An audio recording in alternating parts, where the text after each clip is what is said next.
Assalamualaikum warahmatullahi wabarakatuh. Perkenalkan, nama saya Sukmariwanti Yahya, saya dari Prodi Biologi kelas B. Jadi pada video kali ini saya akan menjelaskan struktur organ reproduksi tumbuhan.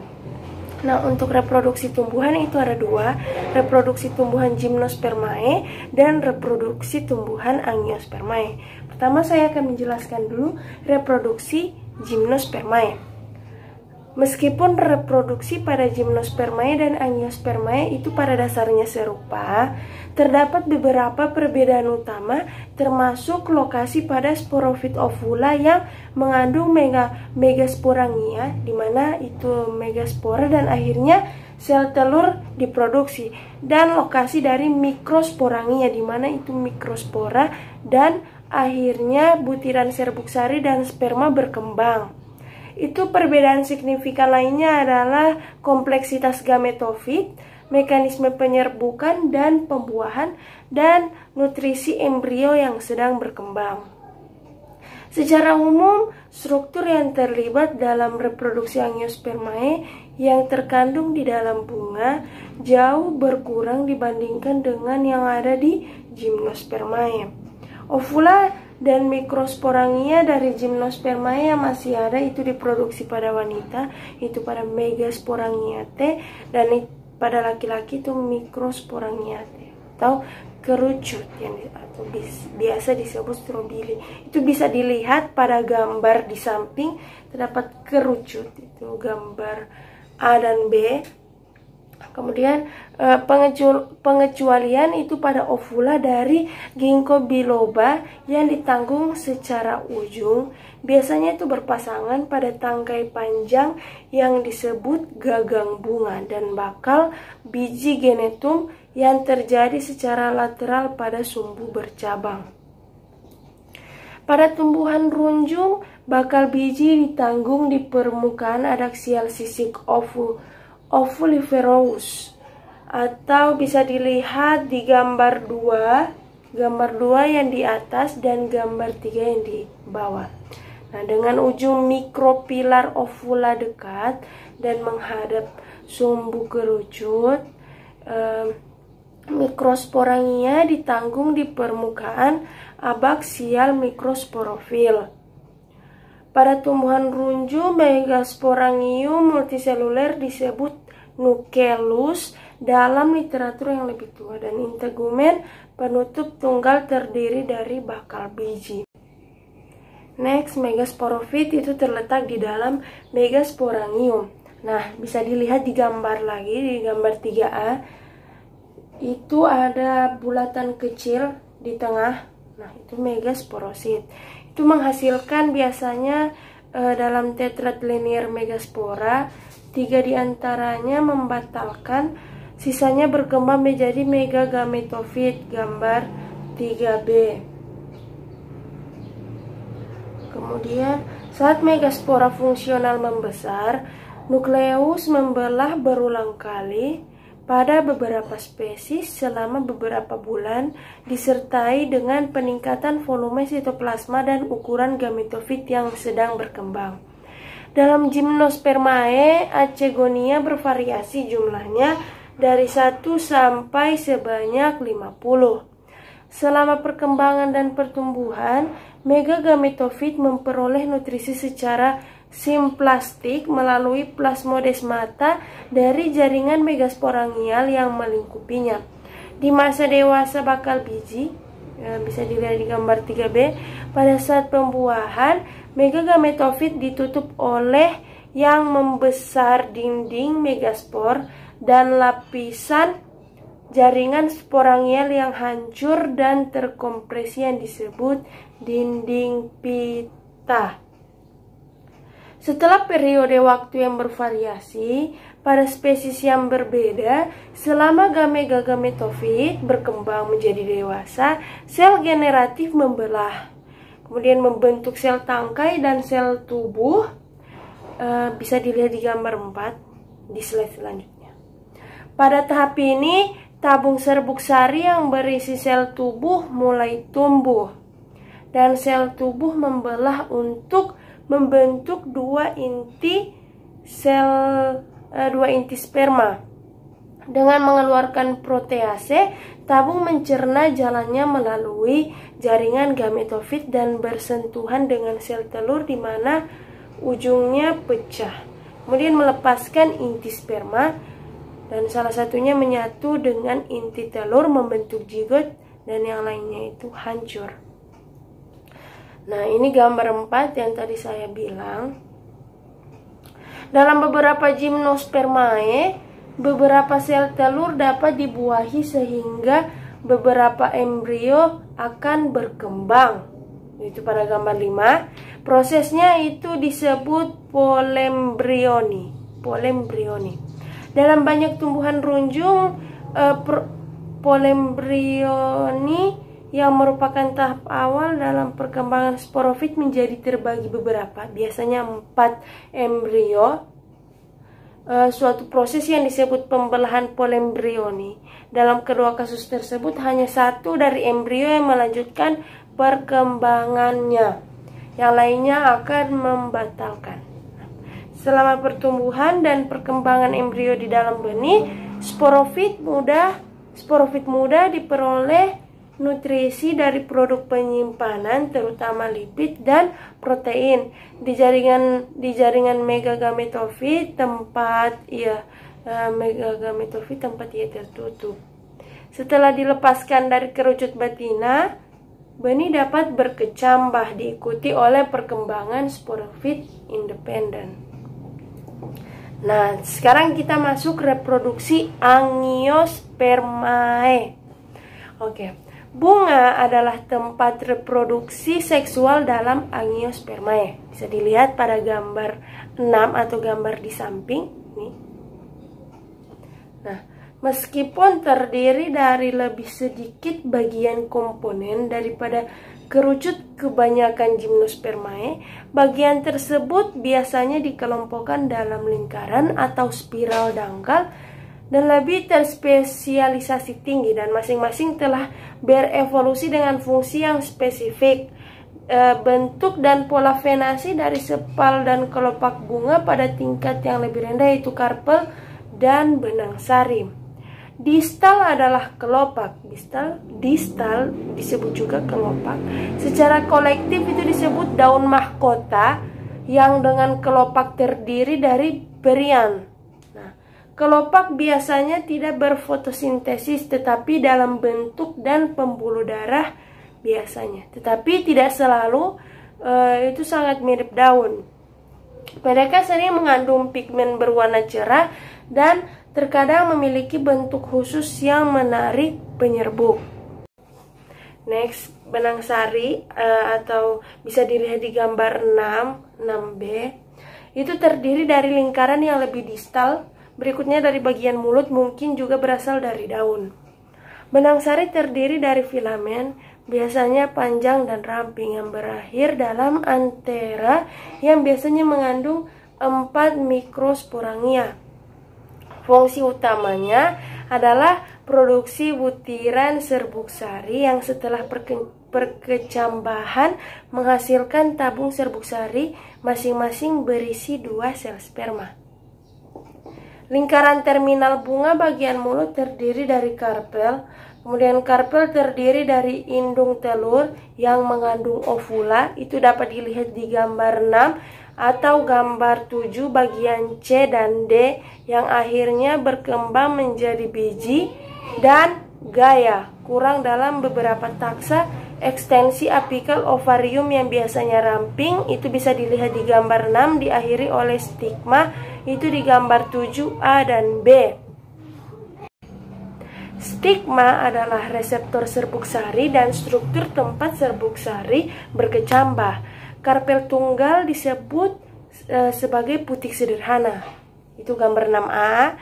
Sedangkan karpel menyatu itu terdiri dari putik majemuk. Itu gambar 7 bagian C dan D. Sebagai struktur di mana reproduksi terjadi pada Angiospermae, bunga telah dimodifikasi selama evolusi dalam beberapa cara penting yang menarik penyerbuk seperti serangga dan burung. Salah satu inovasi tersebut adalah kehadiran di sebagian besar bunga dari satu atau lebih nektar kelenjar sekretori Sekretori khusus dengan berbagai bentuk yang menghasilkan nektar. Next meiosis terjadi di dua bagian bunga yang berbeda, kepala sari dan bakal biji. Pada kepala sari itu terjadi pada meiosis mikrosporosit, kadang-kadang disebut meiosit, yang terkandung dalam mikrosporangia, menghasilkan mikrospora. Itu gambar 8 yang di atas A sampai C. Ya. Kemudian mikrospora berkembang menjadi butiran serbuk sari, itu gambar 8 D dan E, yang setelah perkecambahan berkembang menjadi gametofit jantan yang biasa disebut mikrogametofit.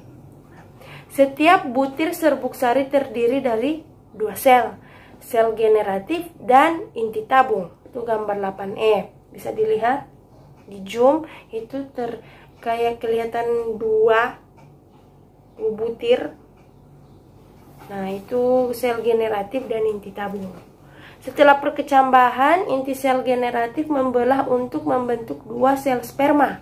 Itu bisa dilihat gambar di bawahnya, gambar 9, A dan B.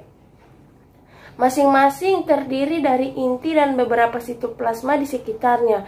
Sel sperma di beberapa taxa berbeda dalam ukuran dan kandungan organel sitoplasma seperti plastida dan mitokondria. Dan pembuahan preferensial dapat terjadi pada spesies di mana sel sperma berbeda. Sebelum pembuahan, 2 sel sperma berhubungan satu sama lain dan sel sperma utama berhubungan erat dengan inti tabung atau vegetatif. Gambar 9 dapat dilihat di gambar 9A dan B. Seperti itu. Kemudian meiosis juga terjadi pada megasporosit. Salah satunya terkandung di setiap ovula yang sedang berkembang. Dapat dilihat di gambar 10 atau gambar yang ada di slide di samping ini. Megasporosit tertutup dalam jaringan vegetatif, yaitu nucleus, dibatasi oleh 1 atau 2 integumen ovular. Paling umum pada Angiospermae, seperti pada tumbuhan runjung, meiosis menghasilkan pembentukan tetrat linier megaspora berorientasi pada bidang yang sejajar dengan sumbu panjang ovula. Itu dapat dilihat di gambar 11B, di bawah 11B. Silakan di zoom. Kemudian 3 dari spora ini merosot dan sisanya megaspor, itu gambar 11C, berkembang menjadi betina atau megagametopit. Disebut Angiospermae kantung embrio. 3 pembelahan mitosis di dalam sel ini menghasilkan 8 inti. Itu bisa dilihat gambar 11 dari D sampai F. Nah, lihat. Jika kalian lihat itu gambar D sampai F, dari D itu 2, kemudian berkembang di E menjadi 4, dan akhirnya menjadi 8. Ya, menjadi 8. Nah, saat pembelahan inti terjadi, sel asli mengembang dan memanjang. Dan 4 inti bermigrasi ke setiap ujung kantung embrio yang sedang berkembang. Nah, itu bisa dilihat di gambar F. Mereka ke ujung atas dan ujung bawah. Tuh. Di megagametogenesis, kantung embrio berkembang dari 1 spora dan dengan demikian disebut sebagai monosporik. Jenis perkembangan kantung embrio yang paling umum pada Angiospermae pertama kali dijelaskan dalam Polygonum dan akibatnya disebut Polygonum jenis. Ada beberapa variasi dalam perkembangan kantung embrio. Yang paling terkenal mungkin adalah tipe tetrasporik, sering ditunjuk sebagai Fritillaria jenis, di mana setelah meiosis tidak ada degenerasi megaspora. Setelah meiosis itu tidak ada degenerasi megaspora. Keempatnya menjadi dimasukkan ke dalam kantung embrio. Setelah penyerbukan dan setelah perkecambahan serbuk sari pada kepala putik, tabung serbuk sari akan tumbuh ke bawah melalui stilus kelokul karpel dan melalui mikropilus ovular. Saat tabung serbuk sari mendekati kantung embrio, salah satu sinergit dimulai memburuk sebagai persiapan untuk masuk ke ujung tabung serbuk sari. Setelah masuk, 2 sel sperma dilepaskan ke dalam sinergit. Membrannya itu telah hancur. Membran plasmanya itu telah hancur. Nah, setelah masuk ke dalam kantung embrio, itu gametofit betina, sel sperma utama dari pasangan terkait dengan inti tabung akan berfusi secara istimewa dengan inti kutub yang membentuk triploid inti endosperma. Sel sperma yang tertinggal menyatu secara istimewa dengan sel telur membentuk diploid zigot dan menyelesaikan proses pemupukan ganda. Pada tahap ini, bakal biji terdiri dari kantung embrio diapit oleh nucleus dan 1 atau 2 integumen. Itu melekat pada dinding karpel oleh tangkai funiculus. Mohon maaf, itu bacanya bukan nucleus tapi nucellus. Tuh. Nah, kemudian ada ciri umum bunga. Untuk reproduksi angiospermae berhenti sampai di slide yang tadi. Kemudian ciri umum bunga. Kebanyakan bunga mengandung alat kelamin jantan dan betina, tetapi pada beberapa bunga berkelamin tunggal dan mungkin muncul di tanaman yang sama atau individu yang terpisah. Contohnya bunga magnolia itu menggambarkan ciri-ciri umum di kotiledon.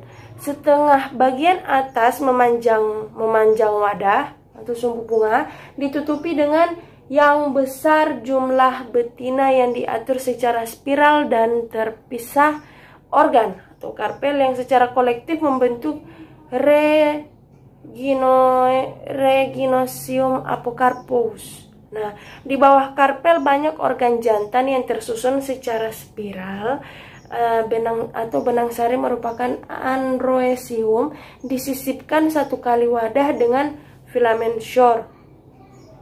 Pada ujungnya itu terdapat antera-antera besar yang berisi serbuk sari atau spora. Pada dasar wadah biasanya ada 9 anggota perian yang besar dan petaloid. Berbeda dengan magnolia, bunga lilium yang monocotyledonous memiliki 6 anggota perian petaloid yang tersusun dalam 2 kantong yang berselang-seling. Benang sari ini mengelilingi 6 benang sari, sementara Syncarpous gynoecium terdiri dari 3 bagian menyatu. Ovarium dalam lilium berakhir dengan gaya panjang dan ramping yang berujung pada sebuah stigma yang sedikit bengkak. Seperti halnya dalam magnolia, ovarium lebih unggul karena titik penyisipan terletak di atas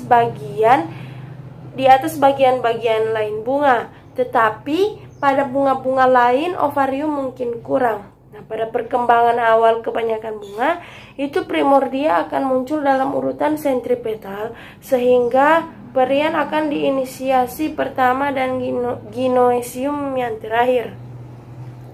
Nah, bunga sempurna memiliki androecium dan gynoecium.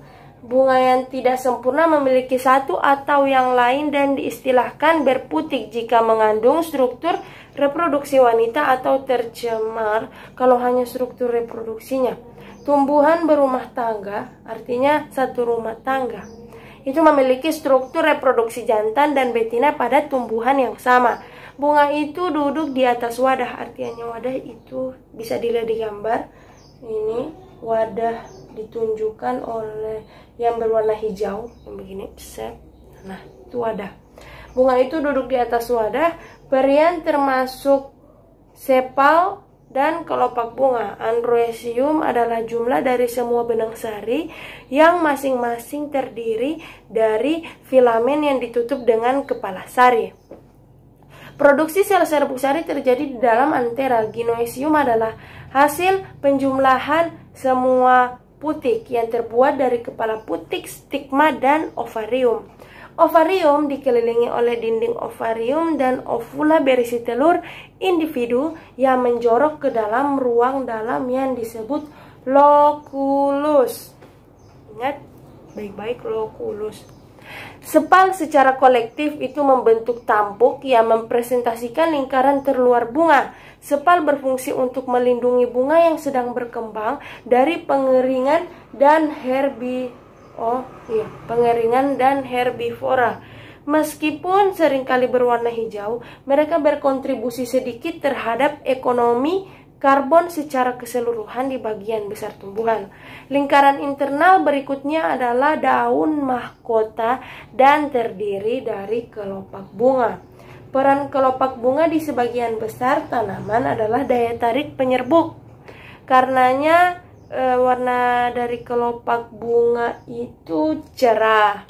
Bersama-sama kelopak dan mahkota membentuk perian. Perian mungkin juga memiliki stomata, trikoma, dan berbagai jenis sel sekretori bagian dalam seperti daun vegetatif yang khas. Untuk gambar lebih jelasnya, dari gambar yang di samping, gambar bunga yang struktur gambar bunga itu ada di slide selanjutnya, nanti saya lihatkan. Nah, ini dia. Ini gambar dari struktur bunga. Ini ada wadah, ada ovul, ada serbuk sari. Bisa dilihat di situ ada serbuk sari. Kemudian yang disebut filamen dan anter. Nah, itu ditunjuk. Kemudian ada stigma, ada indung telur. Stigma, gaya, dan indung telur itu disebut karpel. Itu di program. Nah, next, struktur reproduksi pria, maksudnya jantan. Struktur reproduksi jantan menimbulkan serbuk sari di dalam anter. Nah, benang sari adalah struktur reproduksi jantan dari Angiospermae dan terbuat dari serbuk sari kepala sari yang terletak di ujung batang disebut filamen. Struktur reproduksi jantan terlibat dalam produksi butiran serbuk sari yang menghasilkan gamet jantan, yaitu sel sperma atau hanya sperma. Pada tahap paling awal, antera terdiri dari massa sel meristematik yang seragam. Dalam meristem homogen ini, 4 kelompok sel yang terpisah, jaringan sporogenous melalui proses meiosis menjadi terlihat. Jaringan sporogenous terdiri dari banyak sel induk mikrospora.